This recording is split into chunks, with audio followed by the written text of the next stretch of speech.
बिस्मिल्लाहिर्रहमानिर्रहीम। अस्सलाम वालेकुम। मैं हूं आफ्ताब अहमद राजा, राजा कुकिंग किचन यूट्यूब चैनल के साथ। और आज मैं आपके लिए बनाऊंगा खोया रेसिपी। खोया बनाने का तरीका बताऊंगा आपको, how to make it and what I need I show you in the Raja cooking kitchen. Let's see how to make it. बिस्मिल्लाहिर्रहमानिर्रहीम। दूध जो है वो 2 लीटर, और खोया बनाने के लिए इसको एक पतीला में डाल देंगे। वो प्रीहीट के लिए मैंने रेडी कर दिया है इसको, और इसके अंदर डाल देंगे दूध।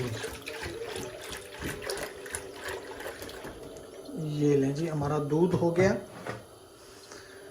अब दूध को थोड़ा हल्का गर्म होने देंगे और इसको चम्मच हिलाते रहना है कंटिन्यू। इसको ब्रेक नहीं देना है हमने, क्योंकि इसके ऊपर मलाई आ जाएगी, वो बिल्कुल अच्छी नहीं है। और हमारी जो खोया है वो सही नहीं बनेगा, फिर इसमें लम्स आ जाएंगे।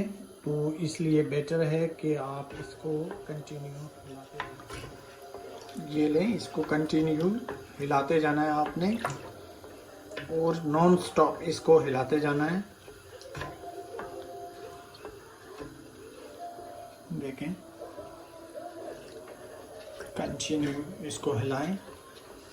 अगर आप मेरे चैनल पे नए हैं तो चैनल को सब्सक्राइब कर लें, चैनल को लाइक करें, शेयर करें, और वीडियो को ज़्यादा से ज़्यादा शेयर करें ताकि अच्छी तरह से बॉईल आ चुका है। और इसको हमने कंटिन्यू हिला रहे हैं, इसको हमने कोई ब्रेक नहीं दिया, और इसको कंटिन्यू हिलाते जाएंगे ताकि जो हमारा मिल्क है वो कहीं भी जो डेचकी के साथ लगे नहीं। और ये कंटिन्यू इसको हिलाते रहना है।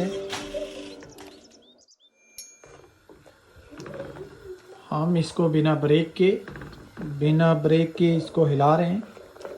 इसको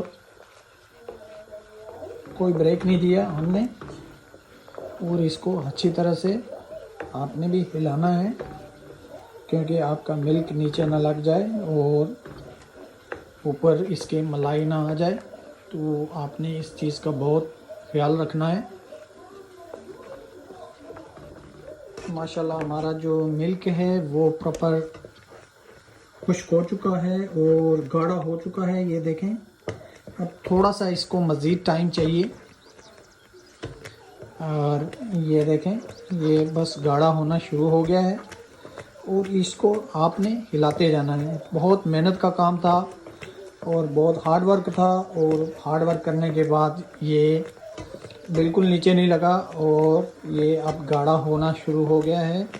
और इसको हिलाते जाना है, आपने ब्रेक नहीं देना, क्योंकि अब मिल्क जो है गाढ़ा हो चुका है और नीचे लगने का बहुत ही ख़तरा है।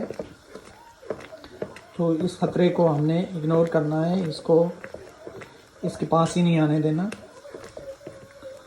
तो ये लें, ये हमारा मिल्क बिल्कुल गाढ़ा हो चुका है। ये देखें, बिल्कुल